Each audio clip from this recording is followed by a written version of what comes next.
Swami Mitrananda is a resident spiritual mentor of the Chinmaya Mission in Chennai.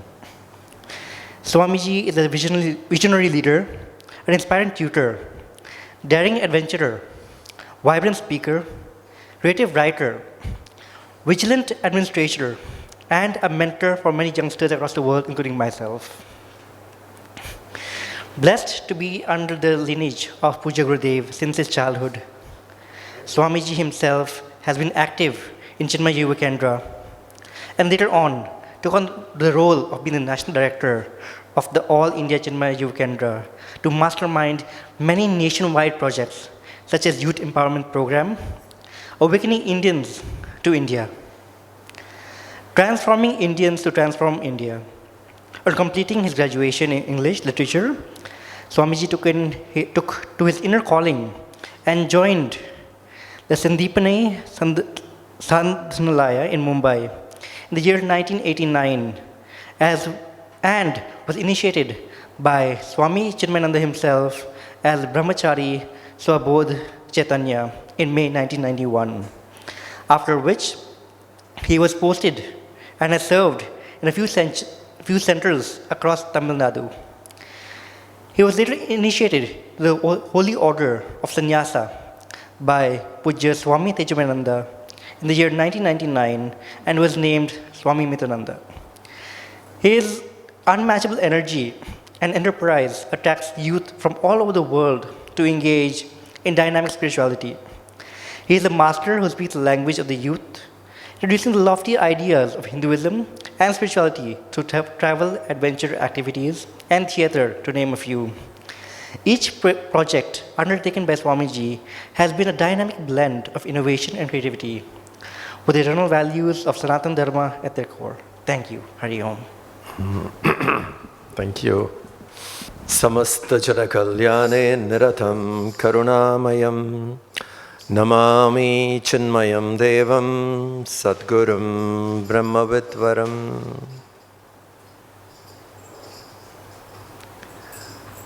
My salutations to everybody. Hari Om, Namaskar.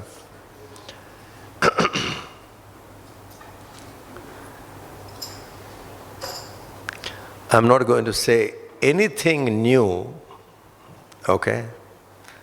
So we are going to discuss only that you already know.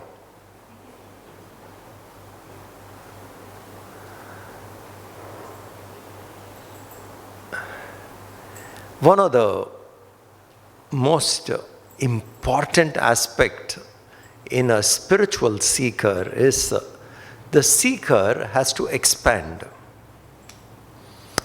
Expand to the point of accommodating the universe.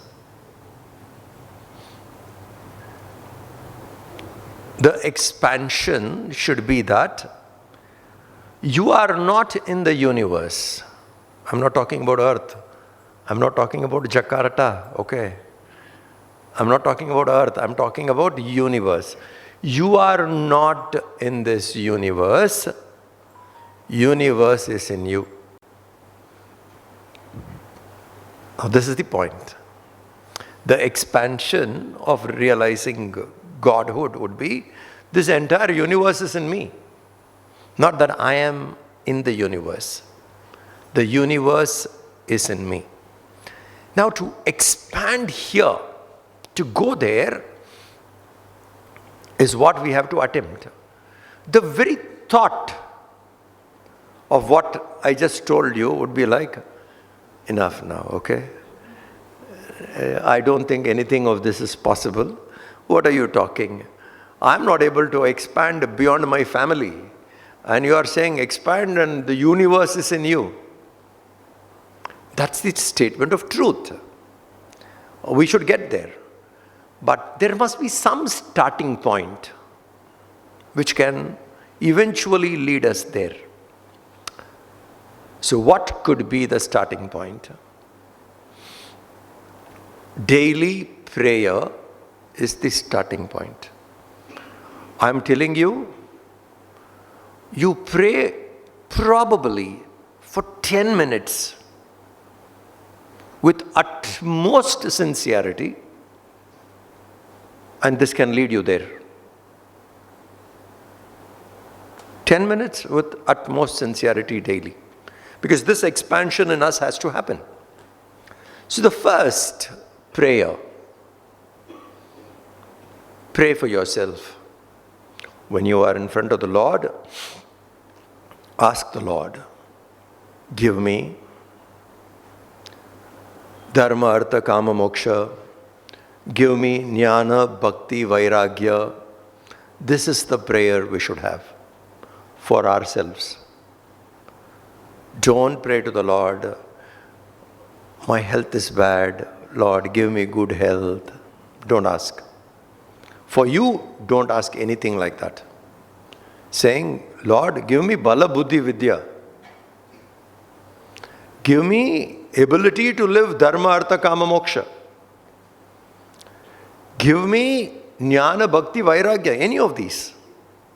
Our prayer should be, when we pray for ourselves, it should be, oh Lord, take me closer to you. This should be our prayer. First prayer.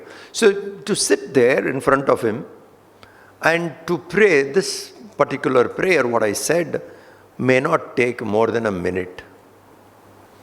With all sincerity, we can say. Probably chant 3 mantras, whatever you practice. Let us say you practice Om Namo Bhagavate Vasudevaya. That is the mantra. Say that mantra 3 times. Om Namo Bhagavate Vasudevaya. Om Namo Bhagavate Vasudevaya. Om Namo Bhagavate Vasudevaya. O Lord, give me Bala Buddhi Vidya, strength, intelligence, wisdom, Bala Buddhi Vidya, or Jnana, Bhakti, Vairagya, knowledge, devotion, and dispassion. Make me live a life of dharma, artha, kama, moksha, fulfilling all duties, living a life of prosperity, dharma, artha, kama, ability to be happy here, celebrate life, dharma, artha, kama, moksha, take me there. This should be the prayer for yourself. And this may take just 1 minute. Sit there, chant thrice for this particular one. Second prayer. Pray for one of your family members. You may have large family. Every day choose one person. Today, if you have chosen your mother, tomorrow you can choose your sister. You can go on. So, second prayer, again, you can chant the same mantra 3 times. Pray for well-being of one of your family members. One. Are these difficult? Don't tell me that. This can't be difficult. You sit there and then you pray. Now you pray, maybe, like help them to be happy, or, give them strength, or if they have some health issue, pray, let them have the strength to deal with it. Pray for the well-being of one of your family members daily.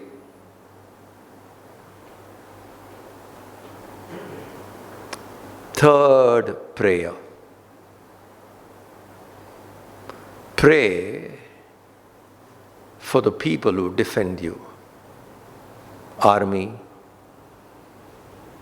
security agencies, they all play a role. Protection. So include those far away, not directly known to you. Include them in your prayer. First, Jnana, Bhakti, Vairagya, individual. Second, one member in my family. And we don't have to go and tell that member in the family, today I prayed for you. That will kill the prayer. Don't have to tell, because prayer is so personal. You just pray. Don't have to go even tell anybody. Second prayer is one member in your family. Third, the security forces. the defense, etc., well-being of them. Let that family, not have untimely death. Or if there is already somebody dead, pray for the family, saying, have strength, martyrs. So third prayer is for the people whom you may not even know directly, but pray for them. Again, this is not going to take more than a minute.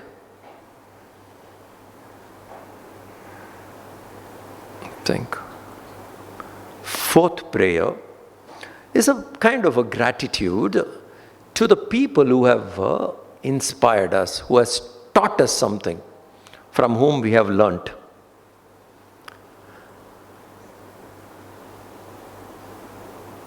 It's not the spiritual teacher alone. Immediately everybody will think of a spiritual teacher. No. What you are today, somebody at kindergarten level taught you alphabets, made you somehow memorize Humpty Dumpty sat on a wall. Somebody taught you how to count. Addition, subtraction, multiplication, division, which are in our daily life we use all that. Somebody could have taught you swimming, cycling. Different people in our life have taught us something or other. So the fourth prayer, pick up one of them, whether they are alive or not. Pick up one of them and pray for them. That's your gratitude. Praying to one of them, saying, here, I pray to you, O Lord, for the well-being of this person who at some point of time touched my life. How many up? How many prayers? 4. Fifth prayer. Prayer 5. Pray for your cousins, relatives. Pray for them. They could be far away from you. Include them in your prayer. It could be your nephew, it could be your niece, it could be your aunt, uncle, brother-in-law, sister-in-law, anybody. Just pray. Sincerely. Pick up one person and pray, saying, let that person be happy. Lord, I'm praying to you for that person's well-being. Fifth prayer, relatives. Sixth prayer, people who are in the service sector, who give us services.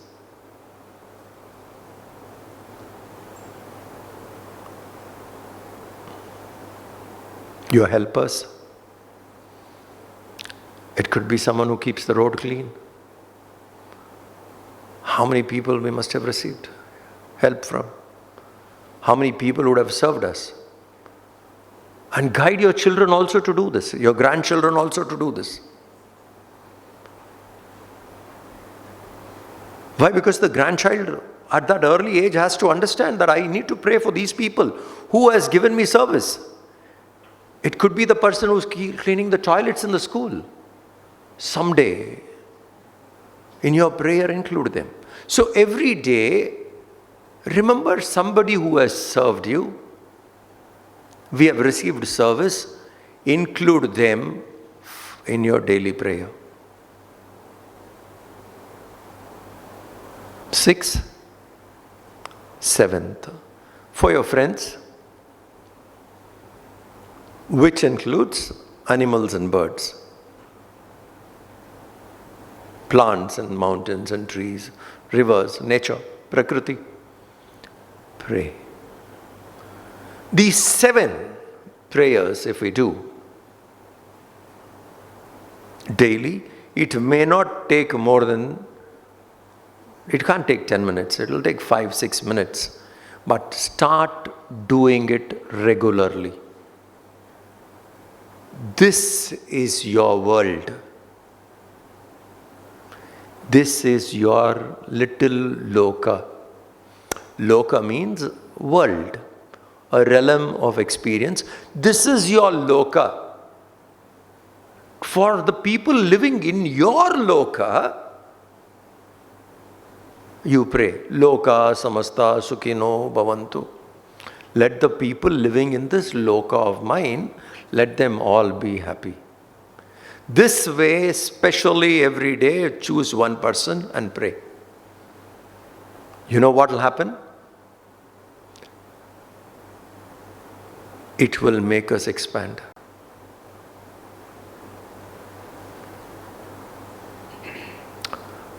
The distance between us and divine, the distance between us and divine,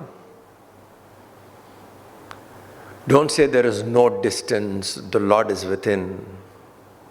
Theoretically, right? Experiential. Theoretical, God is inside, He is not far. Where is the distance? Theoretical. Experiential, anubhava, no. How far is the Lord? How much selfish we are, that far is the Lord. Let that sink in.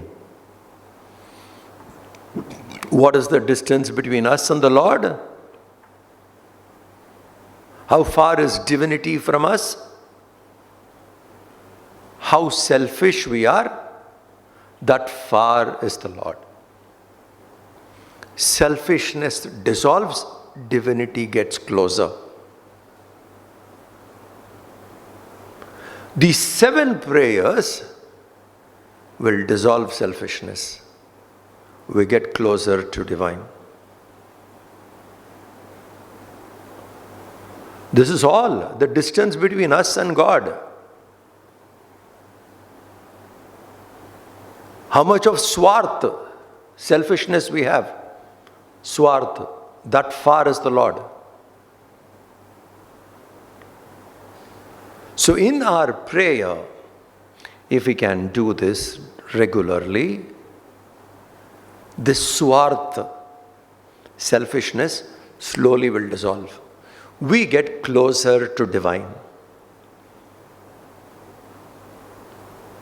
And this is not difficult to do, neither time consuming, but transformational.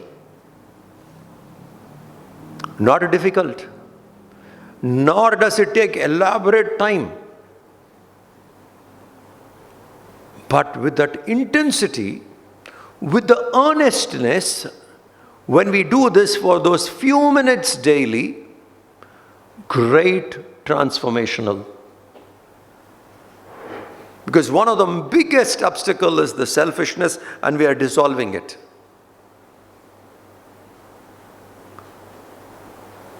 We get closer to the Lord.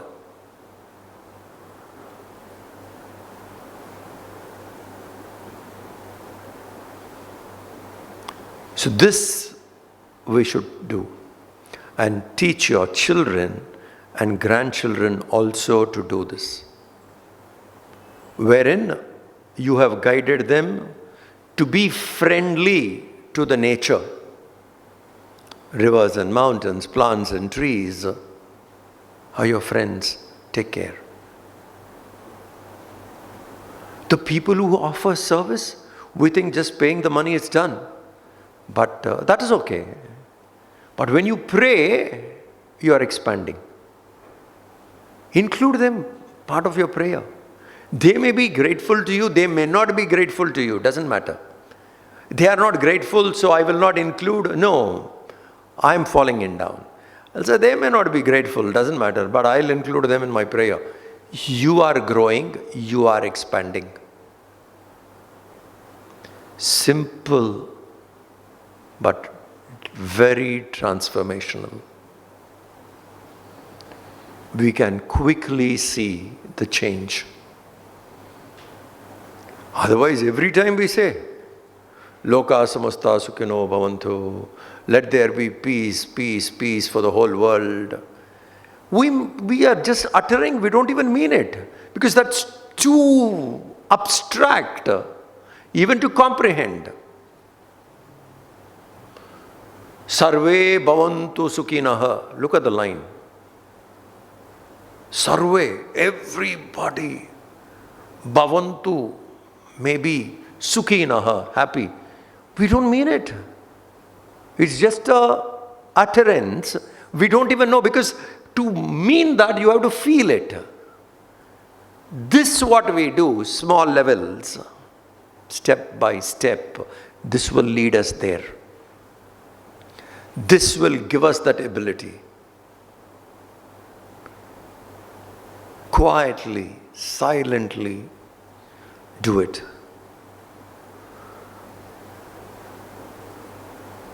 And let not anybody else know to whom you are praying for.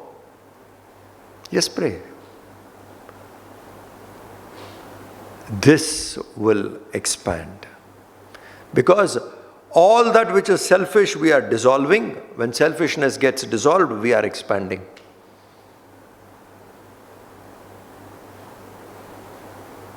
So the distance is only this. How much is swarth? That far is the Lord. Reduce it, we deal with it.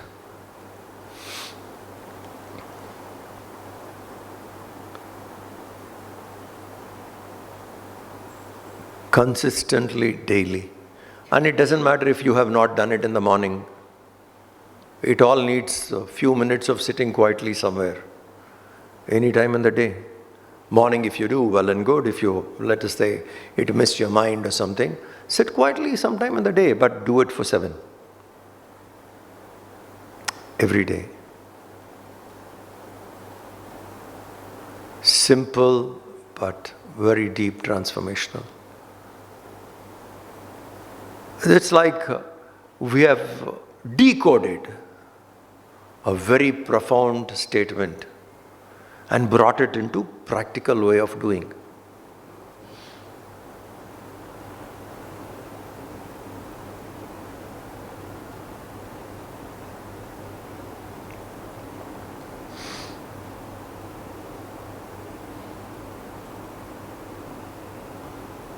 So that is good for a start. Because Lakshmi was asking what topic, I said no topic and all that. I am just meeting once in a while now and then. We just thought we will have a kind of an interaction. So I just opened up one aspect. Now we can talk anything, you have anything specific?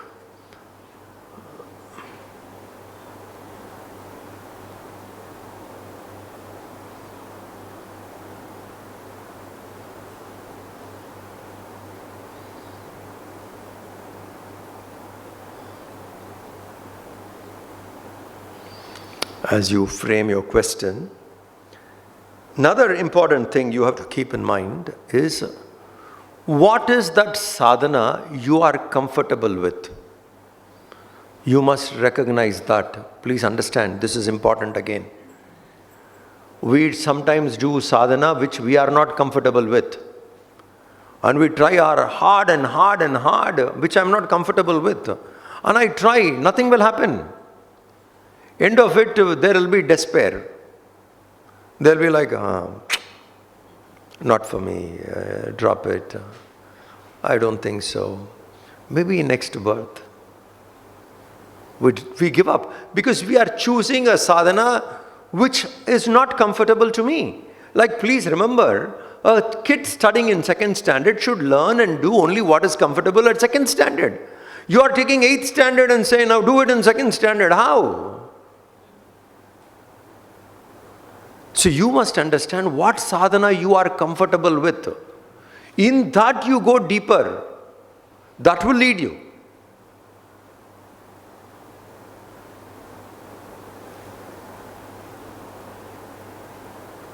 Think.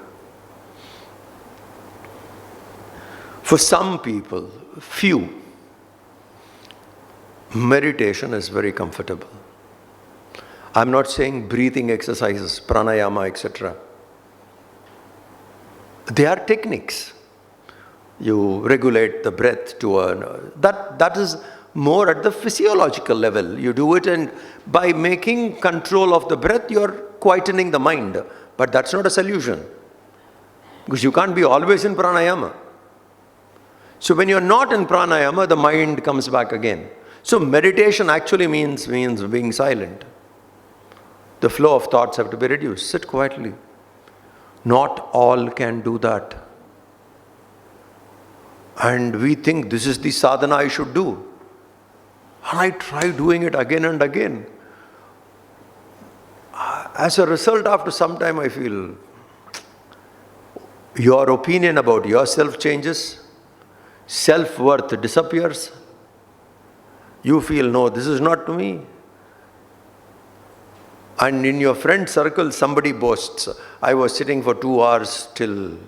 2 hours you can sit still, 2 minutes is hard for me.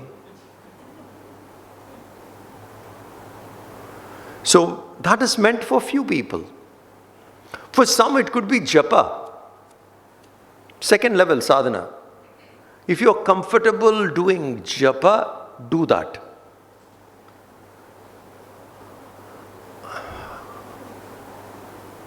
How many people take up japa with great inspiration and slowly stop it? Stop it slowly. Not even consistent. Once in a while japa. Part-time japa. Hey. You're trying to do something you're not comfortable. If you're not comfortable, how can you do it full-time? So maybe japa doesn't suit you.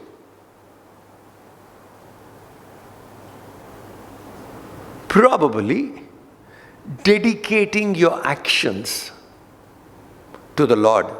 Every small work which comes to you could be maintaining your family, could be serving a community, could be looking after your work at corporate level.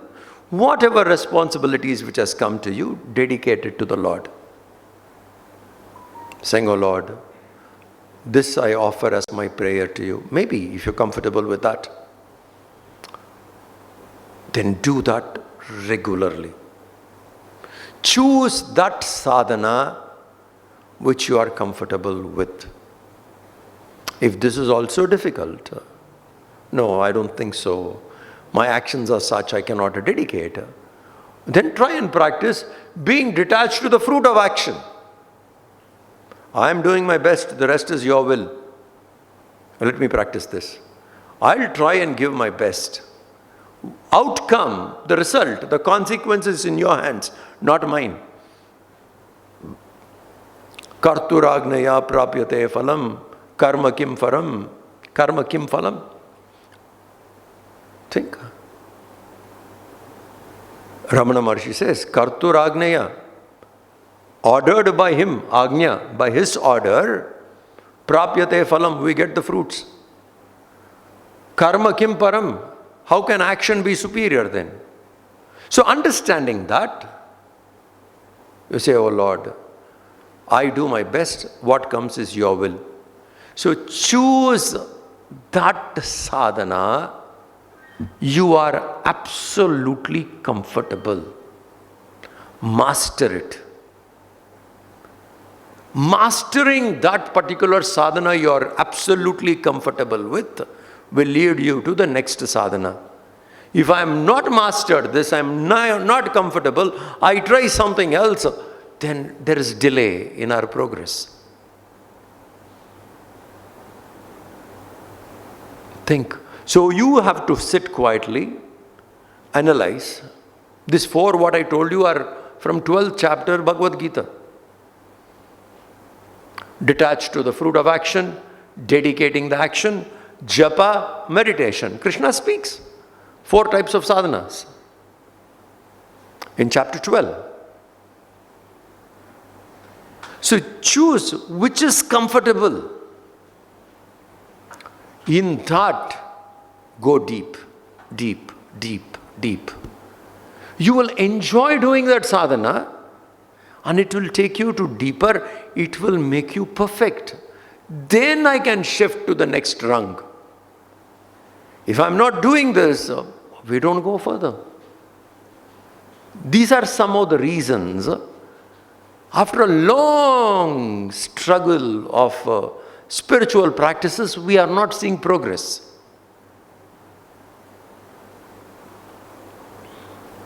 I'm not saying there is no progress at all. That is impossible. Vedanta is powerful. It will bring a change. But the change is so minimum. You need a deeper, impactful change. Please choose the sadhana you are comfortable with. And do it with full gust. So what sadhana you are comfortable with, you sit and analyze.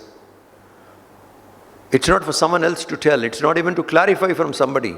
You have to know for yourself, oh, this is what I'm absolutely comfortable. Let me do it. And do it as long as possible, as many times as possible. Keep doing it.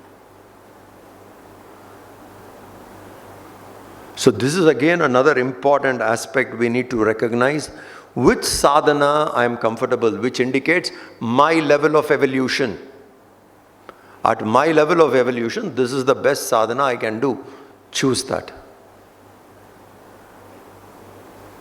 And we mix this up, there is difficulty.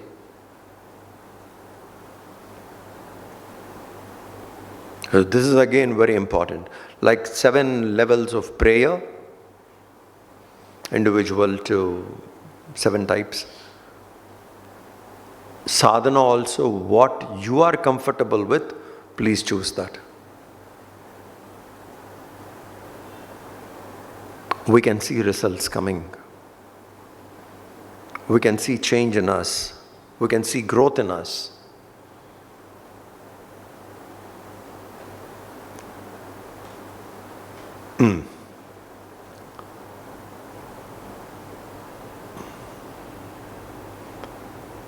Anything now you want to discuss?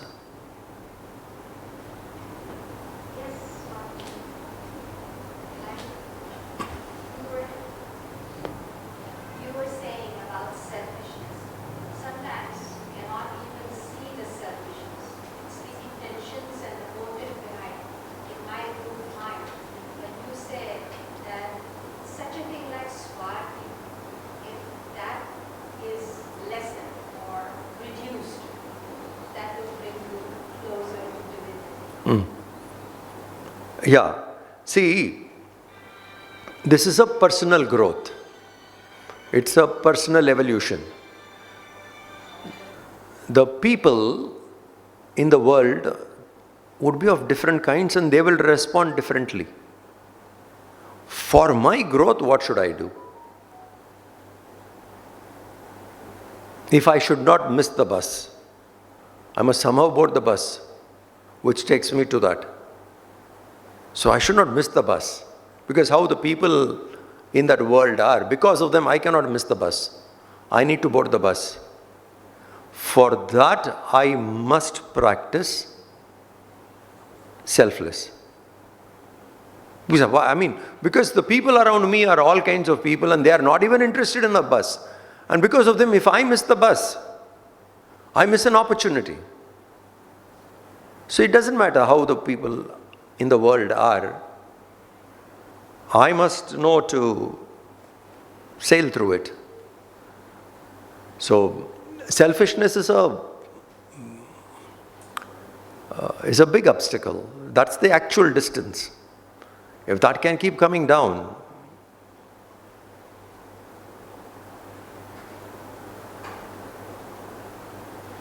and it can come down easily if I include all these people in my prayer. Somebody in your little world, a friend, a relative, or a person who has offered you service, someone in that world is an extremely difficult person. Extremely difficult. The very thought can agitate you. You remember this person and it agitates you. Bring that person to prayer. Pray for that person. Sincerely try it twice. You see the change in you? And this is subjective. It doesn't matter how the other person is. So we need to put it into practice the best possible way we can, where we stand. Sometimes we mix up our sadhanas. Different kind of sadhanas we mix up, and then there is bigger confusion. A person who can't do japa, think. And we say, do japa, how would you feel inspired?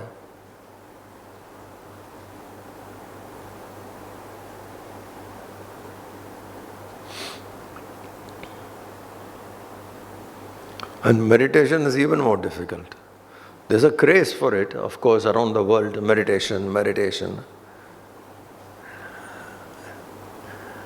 That's the last lap in the path of divinity. Meditation is the last lap, the truth. Breathing techniques can be applied earlier. They are not meditation. Meditation is the last lap. After that, it is divinity.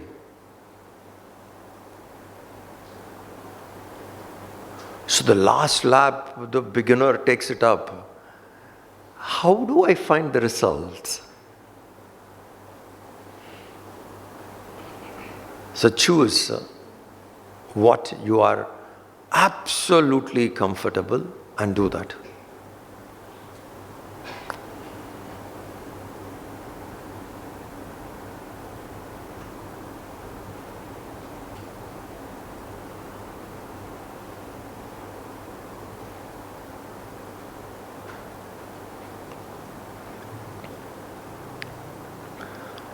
Do you know what are the Pancha Mahayajnas? Pancha Mahayajna. You have heard of this? Pancha Mahayajna. What are they? Pancharini? Five, yeah. 5 deaths, huh?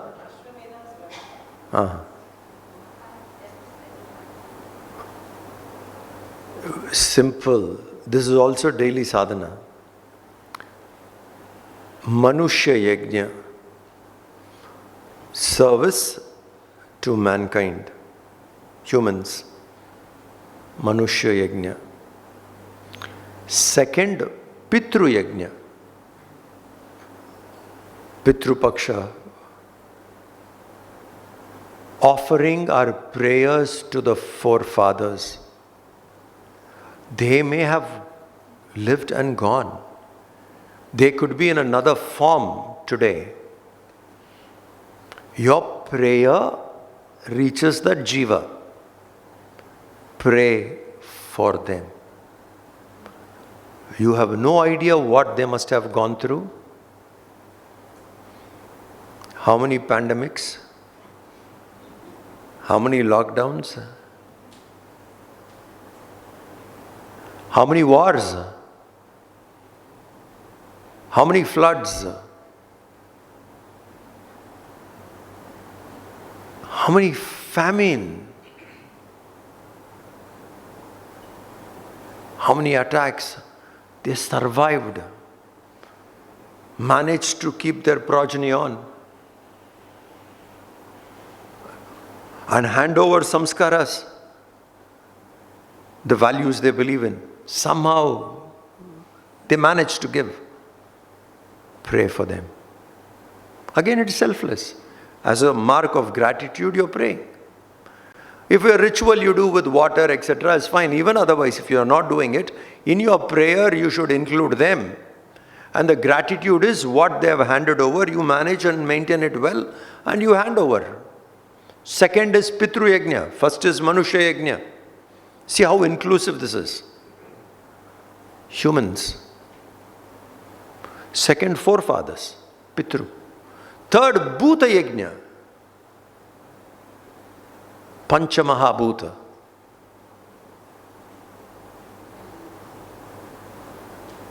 Nature. Serve nature. We have a role. Most benefit we have got from them. We have to give back. Created is divine for us. Let's take care. Bhuta Yajna. For what I have benefited by these, what have I given in return?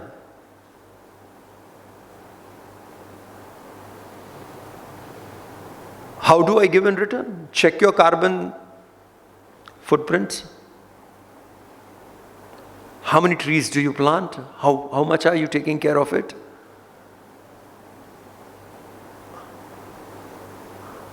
Move towards alternate fuels, electric, cars.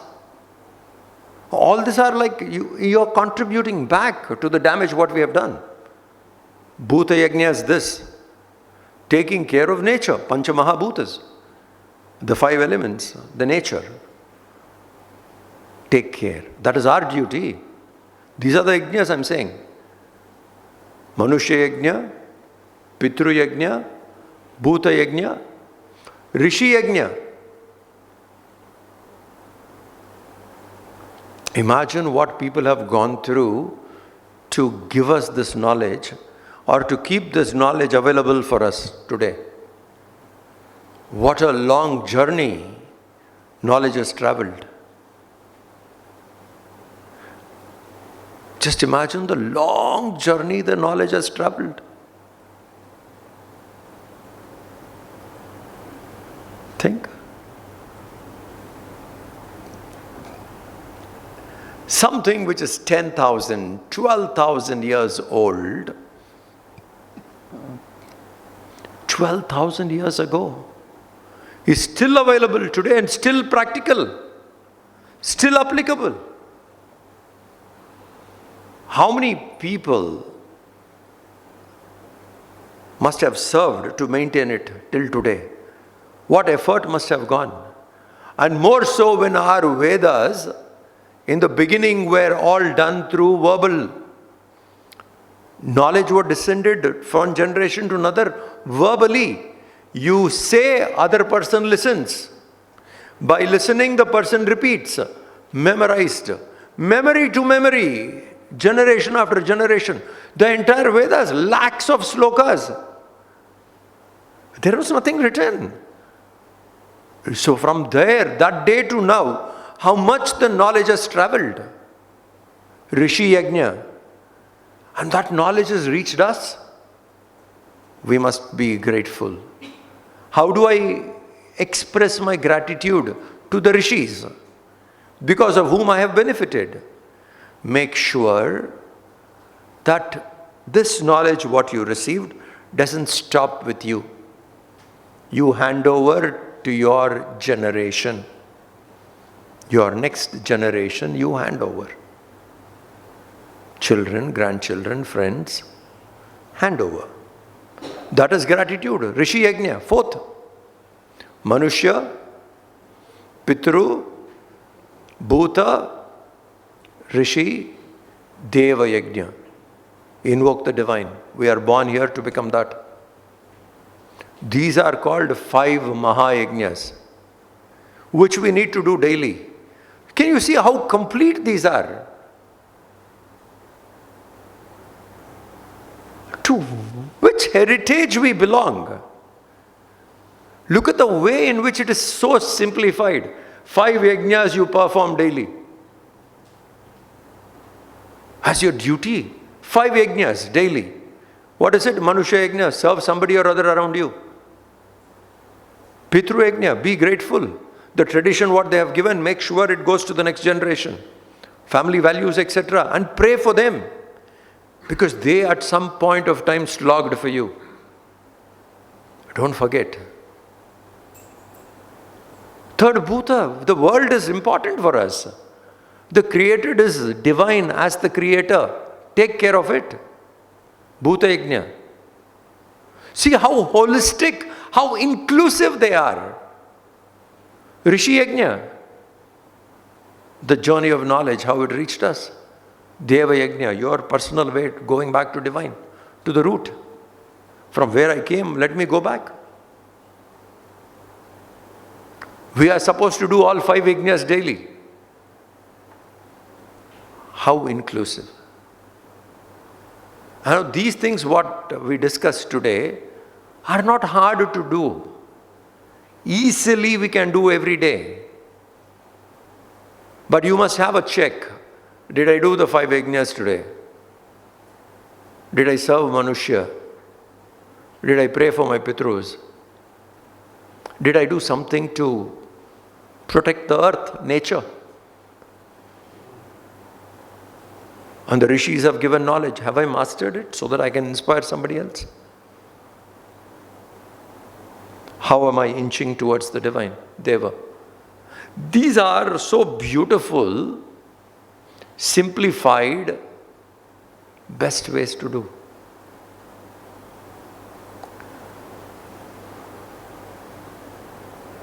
We can write thesis, I'm telling you, on these Panchayagnyas. You can get a PhD in it.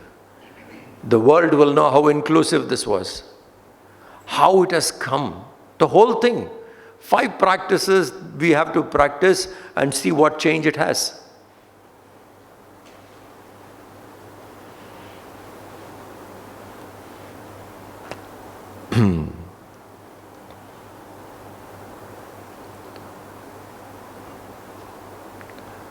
Yes. Yeah, go ahead. So, I wanted to ask, like, the mind always occupied with something. It's never in the present moment. Even while listening to you, always thinking about, like you mentioned about it's going to the past, or thinking about the future. How can we stay in the present? Yeah. Mind has, and this is called association of ideas. So when I say a particular word, or when you listen to something, or when one idea comes to the mind, or thought comes to the mind, it immediately associates with something else. So it goes into that area. The mind is made that way. So Arjuna looks at Krishna. In total despair, he says, this mind cannot be controlled. That is my opinion. Who? Arjuna tells this to Krishna. Chanchalam hi mana Krishna. This mind of mine is simply agitated, chanchala. I don't think I can control it.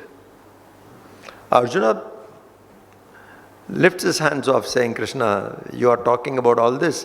This mind of mine, I don't think it can be controlled. And Krishna tells him, 2 steps can control it. He agrees. Krishna accepts. Yes, Arjuna, you are indeed right. Mind is difficult to control. But if you practice these 2, you can. One is Abhyasa, Vairagya. 2 words he uses. Abhyasa, Vairagya. Abhyasa means practice. What is practice? Practice conscious living. What today, more people are comfortable with mindfulness. Is Abhyasa Yoga. Conscious living. Consciously do something. Mind will go back, mind will go away, bring it back. Okay, I've come back. It'll go, come back. 20,000 times it'll go, but 20,000 times whenever you remember, bring it back. Once you start doing this Abhyasa, going, the frequency will reduce. This is one. Second, to whatever we are deeply attached, the mind will run there. So Vairagya means you can have something, but you should not be attached to it. So the 2 steps he says, if we have to master the mind, Abhyasa, Vairagya. The attachment part of it has to reduce. So the mind will not run into those areas. Otherwise the mind will run. Wherever I am attached to, whatever I am attached to, the mind will run there fast. So Krishna's answer is these 2. So whenever the mind goes, bring it back. So you should practice conscious living, mindful way of doing things. In small actions, bring back attention. Do it attentively, it will be helpful. So first pick up small actions. Don't try 24/7.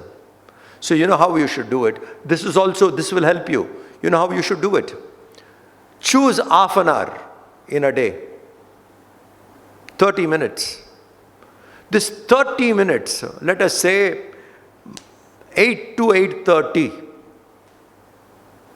I'll do everything attentively. Then it's okay. But 8 to 8:30, every small thing what I do, I will do with absolute attention. The rest 23.5 hours, you forget it. You just ignore, don't bother. Forget conscious living, forget everything. You live as you like. But half an hour, you say this half an hour would be absolute intense mindfulness. This if you make sure and put effort for half an hour daily, without you knowing, that becomes a habit, it will expand. So many times in the day you will become mindful living. It will naturally come. But half an hour you must choose. And the half an hour what you choose, do that with absolute attention. So this will help. Because everything what we think, to keep it 24/7 is the hardest thing. It has to become a way of life. But 15 minutes, 20 minutes we can. So break it down to that. Maybe we can say that we should pray for one person. Your prayer has a power. Next day you choose another person. Why do you want to pray for all? Just choose one. Nah? Next day you pray for somebody else. So you have enough people whom we can go on praying. So your attention would be more focused. Here you generalize again. To that one person, whoever you are praying, the prayer should be as intense as your family, for your family members, how you pray. The same intensity it should have for the helper also. Intensity should be the same. Generalizing won't work. Choose one. Next day another. Yeah?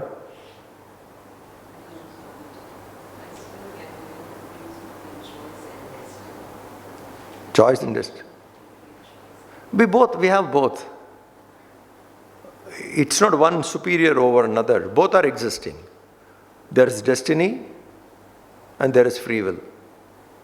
Both exist. So when something happens, when it gets to past, accept it as destiny.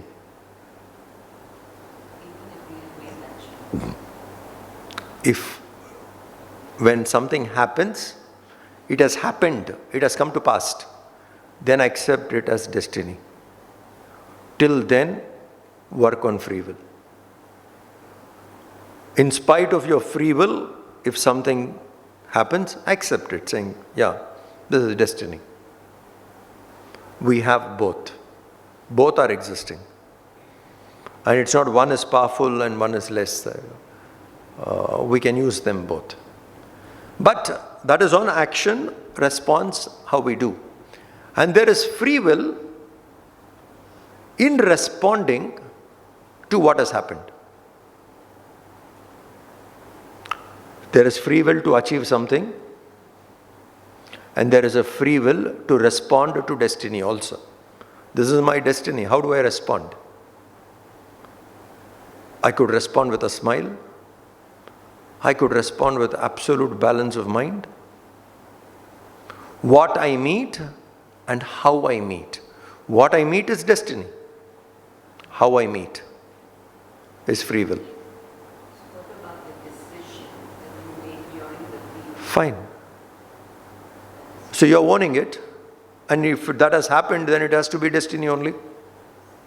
See, that owning of a free will comes to you, right? And you pursue it. Somewhere a decision has to be made. But then when it happens, it has happened. So then you must say it is meant to happen. It happened in spite of mine. So you accept only when a thing has happened, accept it as destiny. Till then you keep doing with free will. You need to make a change, you have to make a change.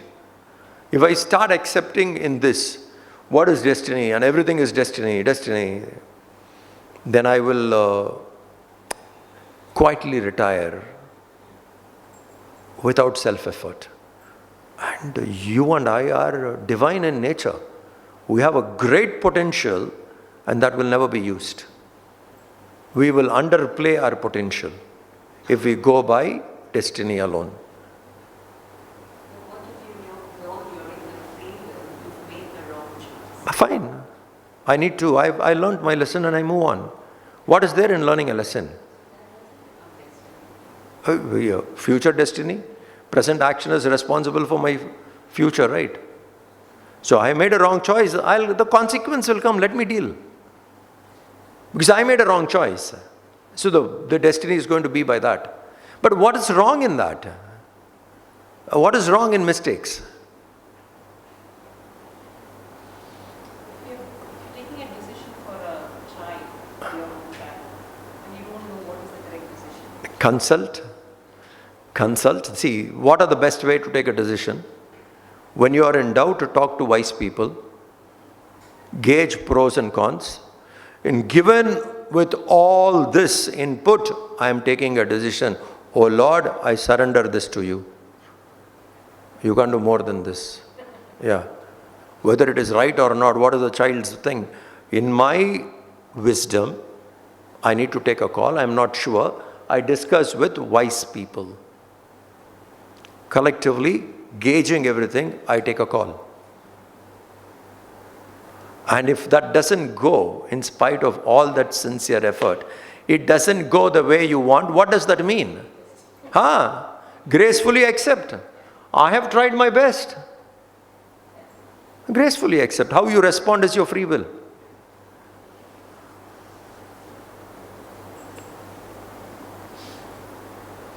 In the human journey, not the human journey, the jiva's journey, from singular organism to Homo sapien. Imagine the journey. How many births? How many varieties? How many yonis? Make some mistakes in that, what does it matter? We make mistakes, right? Some mistakes you make and you just saying, it's okay, it's a mistake. Some are hurting. Should not worry about it. With the given data, I made a call and it didn't go well, fine. It doesn't lower you down, it doesn't do anything. It only makes you rich with insight. It only makes you rich with knowledge, saying, okay, I've learned my lesson, I move on.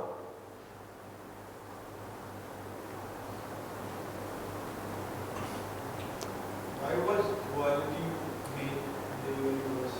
Huh? Dual nature of the human being, or duality of the nature, why was it made? Why was it made?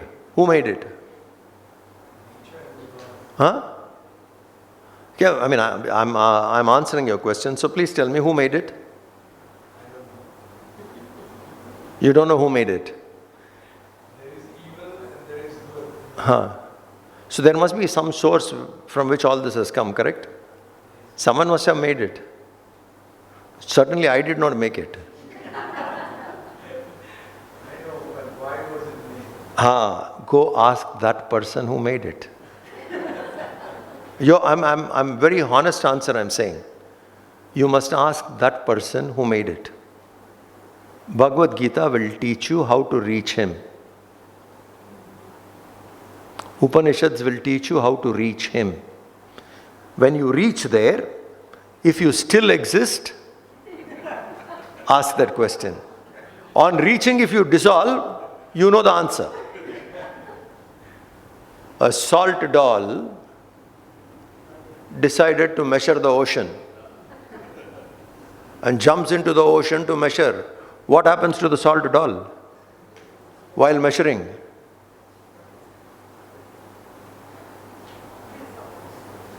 The salt doll is not there, only ocean is there. So, whoever is responsible for this duality, the question is towards him. So, you're asking a wrong person. I did not create this duality. No, jokes apart. This question has to be understood from the cause level, not from the effect level. When you sleep and you get into a dream, and you are asking, why did this dream come to me? In the dream, you can never know the answer. Probabilities can be thrown. This could be the reason, that could be the reason, you may not believe. But on waking up, you can say, oh yeah, I was watching this program. I was reading this book. I saw this tweet. That was the cause for the dream. On waking up, you can understand what was the cause. So you have shifted yourself to the cause level to understand the cause, not from the effect level. From the effect level, there can be some answers. There are answers, but convincing will be only when you reach the cause level. At the effect level, the most cruel answer for your question, most cruel answer, he created all this for fun and we have taken it seriously. But the truth here, I said the truth. What God created for fun, who asked you to take it so seriously? We have taken it so seriously. He made it for fun, isn't it? Every now and then we say, no, Bhagavan's Leela. Leela means what? Game, sport. So he made it for fun. And you and I have taken it so seriously. So it's fun. A movie has all kinds of emotions. Then it adds to its beauty. A movie doesn't have a variety. Who will go and watch? Tell me. So it adds. So basically from the higher standpoint, in this game, this really doesn't matter. I need to hold on to the higher standpoint. If I don't do that, then I'll say, the world you are asking, why these dualities? Why good and bad? Why evil and this? There was once a yuga when all this was not there. That yuga was called Satya Yuga. When all this wasn't there, the world was different. Then came Dwapar Yuga, Treta Yuga. In Treta Yuga, some conflicts started coming. Then came Dwapar Yuga. More conflicts. You are in Kali Yuga and you are asking. We had a world once upon a time. The world without any divisions. Satya Yuga that was. So dualities were created for our entertainment. That is the truth. You like it, you don't like it, but that's the truth. Now next question, why did you create an entertainment like this? Shoot at him.